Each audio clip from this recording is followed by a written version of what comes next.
Good to be back with you this morning. Very thankful to be here in Saraland. As I mentioned to the class, I actually held a meeting here in 1985, and I'm amazed at the number of people that were here then. Almost none of you remembered it, but I have 2 or 3 witnesses that do remember it, and so we could establish that if we need to. I'll have to tell you, I'm very thankful to be speaking on the subject this morning. My favorite subject is teaching on evidences of the resurrection. I love studying with non-Christians and others on this subject. We had a little PowerPoint confusion, and I actually had widescreen PowerPoints, and I gave one of my old widescreen PowerPoints this morning. Notice it says Lesson 3. I've got a 12-lesson series on evidences for the resurrection, and this is actually Lesson 3. But it's a great stand-apart study because we're going to look at the audience on Pentecost. And there was no generation that ever lived that had more evidence presented to it than that generation on Pentecost. Normally you don't have 3,000 people obey the gospel in one sermon. And we're going to tell you why you had 3,000 obey the gospel and many others in Jerusalem by the time we finish this study. And so, as we talk about evidence, unfortunately, men have almost always lived their lives on the basis of things other than evidence. I did a couple of quarters a few years ago on deception. And if you study human nature, and I'm speaking of all of us, most of the things we do every day, we don't do it on the basis of evidence and reason, but upon past practice. We have shortcuts in our thinking. They're not bad shortcuts. We tend to do what our parents have done or what others do, and I don't have to think every time I do something, think everything through in detail. But there are critical things we do need to think through in detail.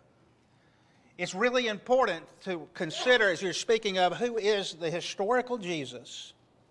I ask everyone, particularly as I've studied with atheist, agnostic friends, I've had several atheists to become Christians. If they're willing in their heart to say, hey, I am willing to think more deeply. I'm willing, even though I've said there is no God and Jesus Christ, have some view of Him, I'm willing to look at the evidence. And it's really exciting as a Christian. I remember the first time I was presented this with a friend of mine. I was in college, he was in high school, and I started presenting this to him. I said, Richard, why don't you be open-minded toward the evidence of Christianity? And he kind of looked at Christianity and evidence. He kind of like, what's that? He didn't know such a thing existed. And it's interesting, even in Virginia right now, we're doing a meet-up study, and we were finishing the book of John. And matter of fact, John 19, we just covered that recently. And I mentioned about evidences of the resurrection, and several of our visitors that were coming like, evidence? We'd like to hear more about this. And so I want to share with you this morning a study that I would present to Christians and non-Christians about why we can know Jesus is the Son of God. John 1, in verse 10, dealing with our theme of light and darkness. He was in the world, and the world was made through Him, and the world did not know Him. He came to His own, and His own did not receive Him. Earlier in that verse, later in that verse, it talks about how He was light. He came to a dark world, and the darkness was not able to comprehend it or overcome the light. Jesus came to reveal truth. But the problem with most folks, I'm saying this, every one of us, we've got to have a willingness to hear before we can reason. And that's why most people don't become Christians. That's why Jesus failed in teaching the majority of, I say he failed. He was not successful in getting the majority of people to believe, because people have got to be at a point in their hearts they're willing to listen. God will not break down the door of your hearts. He's going to let you make that choice. But for those who do, oh my, the evidences for the historical Jesus and who He is overwhelming. I'll have to admit, the one who led the Lord's Supper today, you hit so many verses that I want to talk about this week, the servant songs and so many others. And I could do almost the whole series on the servant songs of Isaiah. I'm doing one on Monday night, so I've got one of those coming. But anyway, it's very interesting as you begin to look at Scriptures and the depth of Scriptures. Jesus oftentimes in his ministry pointed to people who were unwilling. People came to hear Jesus, but he goes on to say this is an evil generation. It seeks a sign, and no sign will be given to it except the sign of Jonah the prophet. For as Jonah became a sign to the Ninevites, so also the Son of Man will be to this generation. And he says, but going back to that, God is not your servant boy. You don't say, I believe in God if you do this, this, this, this. No, sir. You don't know God if that's your approach. There are a lot of people, yeah, I believe in God if he'll just appear to me. Give me a sign. God will give you evidence. But God will give evidence that only, listen to me carefully here, only the humble will understand. God has designed his evidence and his truth in a way where it will turn away the proud. But when somebody's willing to listen.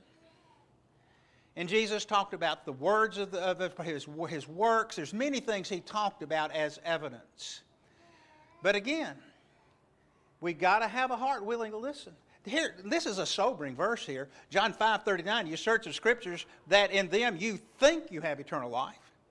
And they are they which testify of me, but you are not willing to come to me that you may have life. The people who knew the Scripture, memorized the Scripture, sang the Scripture, the evidence was right there, and they missed it. You know why they missed it? They didn't want to see it. Darkness can abide in our heart if we have a closed heart. But oh, the powerful, powerful light. As Jesus talked many times about those who are willing to hear. Now, here's where I'll go from here. This is very interesting. And I'd love to talk with you more about this. This was a seed only more recently planted. What if I had been in Pentecost, at the day of Pentecost, and I had been a local, or even I had been those that would come in occasionally for the feast days and had family there, his Jewish feast? What would I have already known about Jesus? How about his miracles? Were they real? What did this generation know about the miracles? And we're going to talk about demon possession too. And I want to talk to you about that and how that was such a powerful sign. So let's talk about the miracles of Jesus.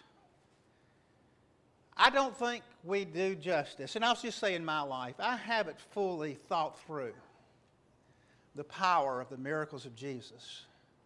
I have to admit to you, there was a movie that had come out on the resurrection. It was a movie based on... It was not a real life individual about a Roman centurion. I think it's called Risen. And how he investigated. He was inside to investigate the resurrection. And it's fascinating. A lot of truths come out in that movie. That's why I like it. But one of the more powerful things about the movie was when there was a leper. And in the condition that he was in, and then Jesus healed him. The compassion of Jesus. But then the amazing thing to have seen such an event.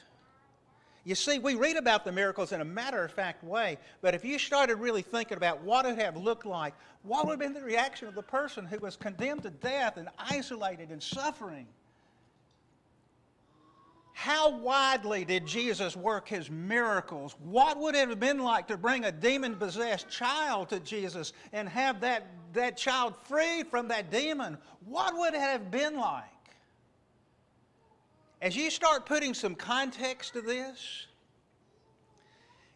it's very moving. In Matthew 4:23 it says, "And Jesus went about all Galilee, teaching in their synagogues, preaching the gospel of the kingdom, and healing all kinds of sickness and all kinds of disease among the people. And then his fame went throughout all Syria, and they brought to him all sick people who were afflicted with various diseases and torments, and those who were demon-possessed, epileptics and paralytics, and he healed them. Great multitudes followed him from Galilee and from Decapolis, Jerusalem, Judea, and beyond the Jordan." Jesus, for 3.5 years, preached to the people, but one of the powerful things he did everywhere he went was that he healed people. And I want to tell you, that is huge. Could you imagine if there's somebody came to Mobile today and they could cure all cancer, and they do it freely, what would happen? Think about that.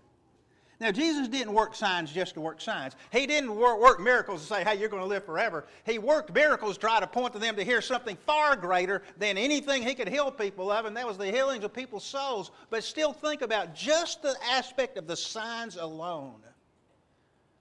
Was he a fake? I realize today there are people that I say could be very sincere, that, and some that are not sincere, that claim to heal. And when you look at somebody claiming to heal, you ask, well, is there something we could see? No.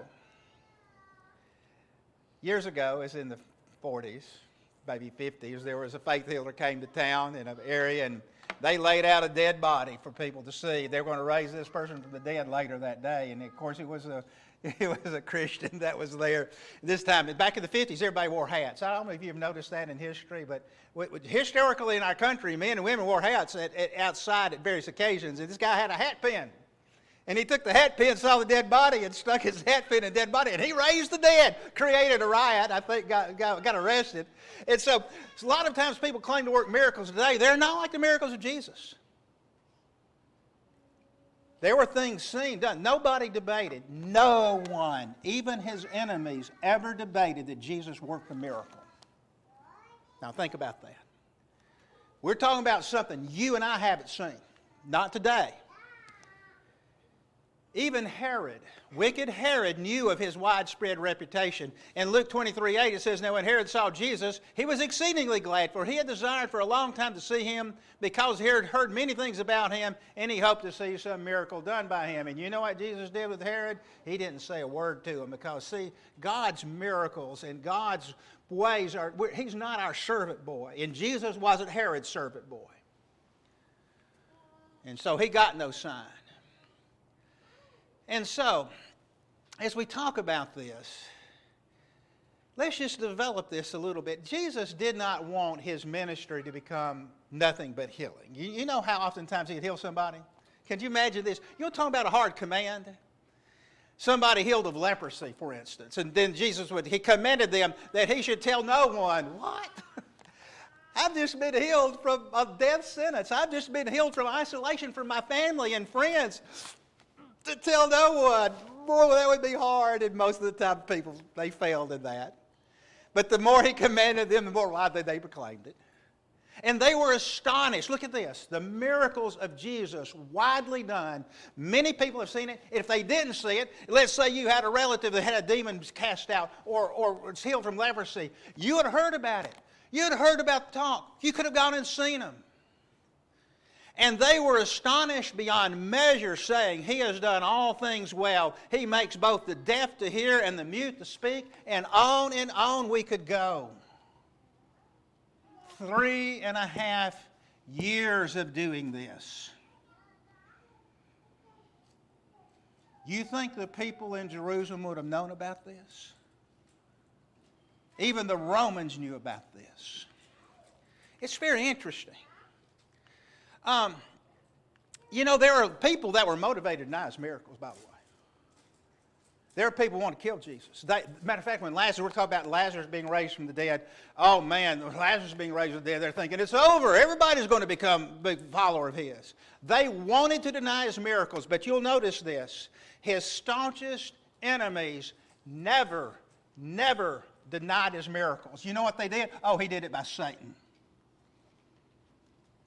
What I'm trying to get us to see, brethren, as we look at that audience on Pentecost, the miracles that were worked were meant to let people know that Jesus is from God and that he is of God, and in fact, he is God come to earth. And so, could you imagine a lame person who was lame from birth? What would happen in those days if somebody was lame from birth? What would happen to their legs or their arms or whatever? You know what happened. Somebody born blind. What would happen to somebody born blind? What did their eyes look like? What would their facial features look like? Could you imagine someone in that background, instantly healed, somebody who had been lame, jumping around, ready to do a half marathon? Could you imagine the amazement that that generation would have? And many of these people were in public places and have been in public places for years. Steve and Nate, my two boys, took me to Israel a couple of years ago. Best trip I ever took. I can now look at some of these Bible events and I know what the place looked like. We stayed in Tiberias, I think, for 3 days, and it was amazing the different places you could go to. And I appreciate, this is history. The only thing I talk about evidence is history. We're talking about facts and places, things that could be tested, knowing at least the historical events and the accuracy of the Bible. Now here, again, we pointed out that the enemies of Jesus tried to say that he did it from Satan. We noticed that in Matthew 12. I already made reference of this. Now let's talk about demon possession. One more thing. I think we don't understand the utter horror of demon possession. Having known the fatal disease is one thing, but having a demon from hell in control of a loved one and speaking through a loved one would be a horror we could not imagine. Now think about this. You had a loved one with a demon, and there's nothing at all you could do about it. There were people trying to make money off of you. Hey man, we can take care of it. Oh no, need a little more money. Got to do a few more things. Need a little more money. And they were fakes who claimed to cast out demons that just took money from people, and they still were left with a loved one with a demon. Remember the woman, the Syrophoenician woman who had a daughter that was severely demon-possessed? You know what she knew, and what everyone who wanted to take care of the demon? There's only one way you'll take care of that demon. You've got to go to Jesus or one of his disciples.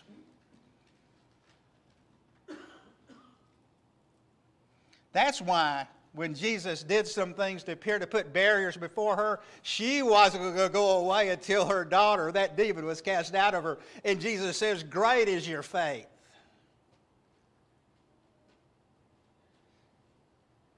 You see, demon possession, there were those out of Israel that had demons, and they found out there's only one way. You see how the reputation would grow here? Would you see how the people, and even the rulers, they were afraid to kill Jesus. They were afraid to do some of the things they did because they knew the people knew, and they even knew. They never, ever denied the powerful works that Jesus did. One more time. Matthew 15:21, then Jesus went out from there and departed to the region of Tyre and Sidon. Here's outside of Israel. And behold, a woman of Canaan came to her from that region and cried out to him, "Have mercy on me, O son of David. My daughter is severely demon-possessed." And you know the account.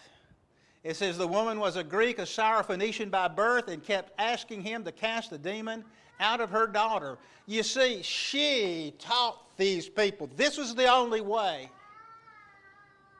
What was demon possession like? It's terrible. Your loved one could try to kill themselves. Some were blind and unable to speak. You read about that. Could you imagine losing your sight, not being able to speak? Deaf and dumb. Some were wild and had superhuman strength. There was one man, they tried to bind him with chains and he broke the chains. Remember that one? The one who had the legion of demons within him? You know one of the amazing things about that? This guy that Jesus healed. Everybody's scared of him. He lived in the tombs. And you know what? He wanted to get in the boat with Jesus after he was healed of the demons. And you know what Jesus said? You're going to stay here. What? What are you going to do? You're going to tell people what great things Jesus has done for you. And you know what? He was effective. There was something about this exceedingly fierce man that no one could tame, and now he's saying, there's somebody. You know what they did when he He healed this man, and the spirits, the demons were cast into the swine, and the swine went down into the lake and drowned. By the way, I know what that place looks like. I remember with Stephen and Nathan, we were going there and looking at it and thinking about that account. People said, "Get away from us, go! Jesus, get back in that boat. We don't want to hear from you." They ended up hearing from the man who had been healed from demons, and it was a powerful testimony. The demons could speak, and it was just a terrifying situation, but a powerful signs. Even the demons, it says, and certain women who had been healed of evil spirits and infirmities, Mary called Magdalene, of whom had come 7 demons. You know Mary Magdalene? Last at the cross, first at the tomb. I'll tell you, talking about being thankful, being humble, could you imagine having 7 demons in you and your will overcome and those demons have been cast out of you? You knew who Jesus was. You were humbled. You understand there's nothing important except knowing God and His power.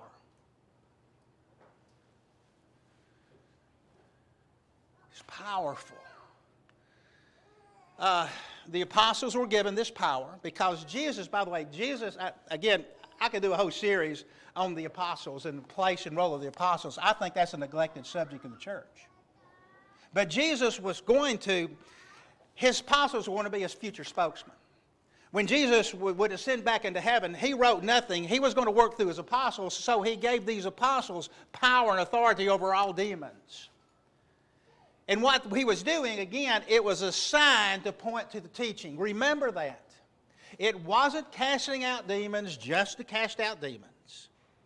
It was casting out demons to show who Jesus was so people then would hear Him. And so, very, very powerful. And so, as we look at the generation that's coming up on Pentecost, that is in the background powerfully. Now, one more thing, and then we'll get to Acts 2. The resurrection of Lazarus.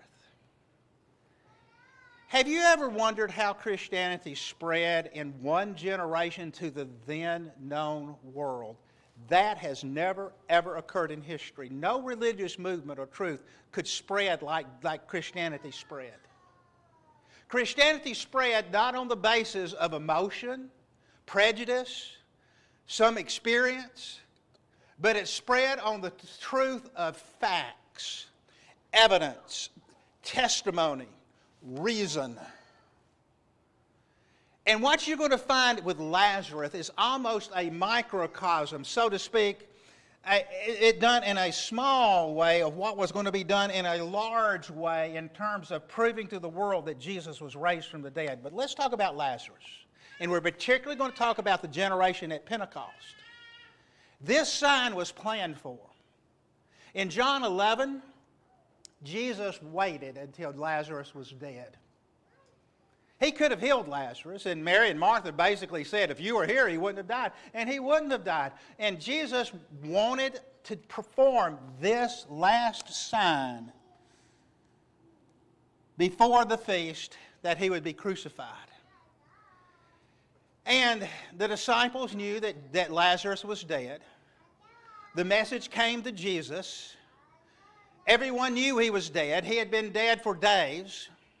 It says, then Jesus said to them plainly, Lazarus is dead, and I'm glad for your sakes that I was not there, that you may believe. Nevertheless, let us go to him. And so, here's a sign that's about to occur. There would be people that would see this sign. There would be enemies that would see this sign. And this final sign was the thing that pushed his enemies over the tipping point where they said they had to kill Jesus. Let's notice the elements of it, if we could. No question Lazarus was dead. He had been dead for 4 days. And even the Jews, they would drain the body of fluids. They would put spices. They would try to preserve the body. But after 4 days, in the heat, even the heat of an enclosed tomb, the body would be stinking. John 11:17, so when Jesus came, he found that he had already been dead in the tomb for 4 days.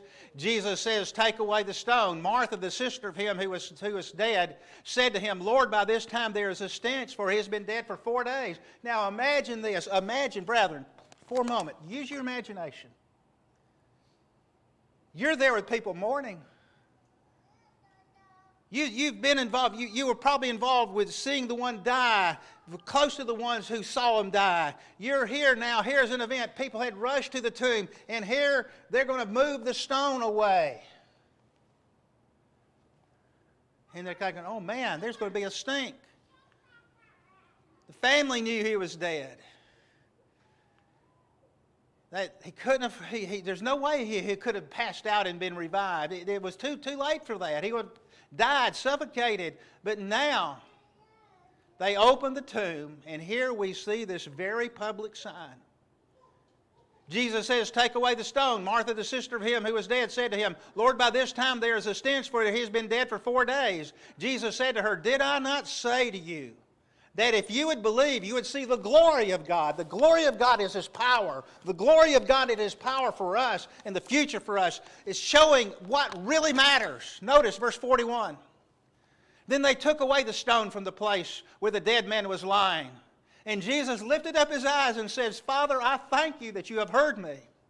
And I know that you've always heard me, but because of the people who are standing by, I said this, that they may believe that you sent me. Now when he had said these things, he cried with a loud voice, Lazarus, come forth. This could have been a family burial tomb. There could have been a whole bunch of bodies in there. What if he just said, come forth? You might have had a big family reunion. But he called for Lazarus. Lazarus, come forth. And he who had died came out bound hand and foot with grave clothes, and his face was wrapped in a cloth. Jesus said to him, loose him and let him go. Then many of the Jews who had come to Mary and had seen these things Jesus did believed in him. Could you imagine? Could you imagine the family and the shock and the tears? Could you imagine all the other relatives? You'd have been there, you'd been tingling going, wow, nothing like this has ever been done. Is there any question whatsoever of this sign? And that put together what Jesus already had been doing. And some of these witnesses didn't care for Jesus. Let me tell you. You know what some of these witnesses did? Now get this. Follow me carefully. How did first century Christianity spread to every known place in the world? It was one area of evidence. There's 3 areas of evidence. The miracles of Jesus, the prophecies of Jesus, and eyewitness testimony. Do you know what everybody that day that was there that witnessed that event, they became eyewitnesses. And you know what? There wasn't a one of them there that said it didn't happen. And suddenly the enemies of Jesus start having eyewitnesses come up to him. In verse 37, and some of them said, could not this man who opened the eyes of the blind have kept this man from dying? Here are some people being skeptical of Jesus, but then when they saw this, they go, whoa. And guess who they went to? But some of them went away to the Pharisees and told them the things that Jesus did. The Pharisees heard the testimony. And you know what? Follow me carefully here. The Pharisees believed that Jesus raised Lazarus from the dead. But they didn't repent. They couldn't even deny the evidence. And what they decided to do, there was a shock and awe here. These people who witnessed this, they couldn't help but speak. They couldn't help but tell people. You see how the apostles now are going to be so strong as they spread the gospel. Man, after they saw and handled Jesus after his resurrection, they could not help but speak and say the things they've heard. No persecution is going to stop them. And even with Lazarus, even the enemies, they had to say, this was amazing. And so now listen to this. Here's when you're talking about crazy people. Darkness will make you crazy. You can decide to live in darkness. You can decide to love darkness. You can decide, I am not going to change my life. And God will let you do that. And you can take evidence, and bloop, and just wave it off with your hand. Notice what the enemies did. Then the chief priests and the Pharisees gathered a council and said, what shall we do? For this man works many signs. Notice, they're not denying it. If we let him alone like this, everyone will believe in him, and the Romans will come and take away our place in our nation. What's missing here? God. They were afraid about losing their jobs. They were afraid about losing their position and their place. And you know, sometimes we want to hold on to things that don't matter, and we can deny anything. You heard about the man once who thought he was dead? There was a man once, this is just a story, not a real account, but there was a man once thought he was dead. And people say, no, you're alive. No, I'm dead. And so they took him to a psychologist, and he decided to give him an illustration to give him evidence that he was alive. And so they went to the place where they keep the dead bodies. And they brought out a dead body, and he got a scalpel, and he stuck that dead body several times. Dead men don't bleed. Did another body, the same thing. Dead men don't bleed. Took another body, stuck him several times. Dead men don't bleed. And the guy says, okay, I got you. Dead men don't bleed. And then right at the right time, that doctor stabbed him with the scalpel and blood came out. And the man looked down and saw that blood. He says, well, I declare, doctor, dead men do bleed. What do you do when people don't listen to reason? You can't do anything. And there were people that did this with this sign. Guess what they decided to do? Get this. This is brilliant. Let's put Lazarus to death again. They decided to kill Lazarus. Don't you know that Jesus could raise him up again? I mean, what good is that going to do? But you see, that's the type of mind that exists when we live in darkness. These Pharisees no doubt came in, cross-examined these witnesses. They had to conclude that Jesus raised Lazarus from the dead. By the way, we know what? When Lazarus came to the feast, he was a rock star. There are a lot of people. Let's go see Lazarus. You see the evidence here that was given to the audience on Pentecost of what Jesus did. That is significant. You can't deny the miracle, but they denied the implications because they refused to think. And again, they plotted to put Lazarus to death. But notice what all that did is that many people went away believing. Okay, now to the last section of our sermon, Day of Pentecost. Now this helps you, doesn't it, on Day of Pentecost? Even if you'd come from afar, you had regularly come. You've heard reports of Jesus. You'd have family that could have told you, so-and-so, cousin so-and-so was healed, brother so-and-so, or maybe I was healed. Demon was cast out here.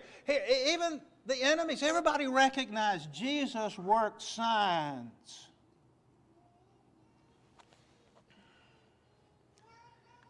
John 12 says this, now a great many of the Jews knew that he was there, speaking of Lazarus. And they came not for, speaking of Jesus, but they came not for Jesus' sake only, but that they might also see Lazarus, whom he had raised from the dead. And then we talk about how the chief priests plotted to put both Lazarus and Jesus to death. So now, Jesus then was crucified. But we're not at Pentecost yet. We're at Passover. What happened during the Passover? What happened when Jesus was crucified? When Jesus was crucified, what happened? Remember the hours of darkness? Remember the earthquake of which the temple, the veil between the temple was rent? Could you imagine the Roman centurion seeing the things they did, the control of Jesus, the strength of Jesus? There were even those that were raised from the dead after the resurrection of Jesus. Could you imagine great Uncle Joe coming out from the grave? There were all kinds of signs surrounding the resurrection itself and the crucifixion. Now imagine this. You've got 50 days and the body has disappeared. You've got 50 days, hopefully, to think about it. What does this mean? He worked miracles. He worked signs. His body has disappeared. Some understood, well, he said he was going to be raised from the dead. Even his enemies understood that. His apostles didn't. You've got 50 days, and there's fulfilled prophecy as well we could talk about. And so we get to our reading, and this is we're coming really to the point of the passage we read. Listen to this in Peter's sermon. Men of Israel, hear these words. Jesus Christ, a man attested to God to you by miracles, wonders, and signs, which God did through him in your midst. Now notice this. I love this. As you yourselves also know. If you're in a hostile audience and you say you know it too, you better not say it unless you got the facts. Him being delivered by the determined purpose and foreknowledge of God, you have taken by lawless hands, have crucified and put to death. And so again, we find this audience was ready to listen. And this was appealed, this approach was appealed to, the evidence of the resurrection, evidence of fulfilled prophecy. And this church at Jerusalem was going to be a nucleus from which the gospel will be taken to the whole world. Even though this audience was at first as hostile, they were willing to think. And because of that, they were willing to become Christians. I hope this has been useful to you. I don't know. I just love taking detail of an event and studying it and learning from it. As we talk about the gospel, I want to extend an invitation. Open your Bible to Acts chapter 2. We did include this in the outline. But Acts chapter 2. This audience had to hear a conclusion that was hard. By the time the miracles were mentioned, by the way, the signs that the Holy Spirit did before they came together, they spoke in other languages, which the apostles had not learned. There were all kinds of signs done on that day through the apostles. But it had to come down to a point where it became personal. Yes, he raised Lazarus. Yes, he worked miracles. Yes, he fulfilled prophecy. But what about you and me? There had to be a decision made. And we're going to read about a large number of people making the decision, but I guarantee you the majority rejected it. Only a few accepted it. In this case, it's a large few because of the nature of this audience. But in Acts 2:36, therefore let all the house of Israel know assuredly that God had made this Jesus whom you crucified both Lord and Christ. Do you know what that means? If he was raised from the dead, he can raise us from the dead. If he's raised from the dead, he's the Son of God. If he's the Son of God, his word is true. Eternity is guaranteed. Eternal life is guaranteed. Everything, what is the very essence of my being, is shown to me of where my purpose is found. And these people who had probably cried out, crucify him a few weeks earlier. It says that when they heard this, or a few days earlier, a few weeks earlier, that's right. Now when they heard this, they were cut to the heart and said to Peter and the rest of the apostles, men and brethren, what shall we do? Brethren, we've all got to be at a point where if we're not a Christian or if we're not living as we ought to, we've got to come to the point to say, Lord, help me. Help me to change. Where I understand where I want to go. And that's not where I'm at right now. And once they asked that question, Peter said this in verse 38. Then Peter said to them, repent and let every one of you be baptized in the name of Jesus Christ for the remission of sins. And you shall receive the promise of the Holy Spirit. For the promise is to you and to your children and to all who are far off, as many of the Lord our God will call. And you know the rest of the story. This is not Pentecost this morning. And we have an audience, a small audience gathered here, but we want to extend that same invitation. Do you know who Jesus is? Do you believe that he was raised from the dead? Then let this invitation be for us all. If you're not yet a Christian, we'd love to baptize you into Christ. But Christian, let us renew our faith. Let us understand the powerful evidence that we have, and let it change our lives in the areas that need to change, and let us share this message with others. It's a powerful message. But let's take the first step this morning. If you need to respond in any way personally for you, we want to extend the invitation now as we stand and as we sing.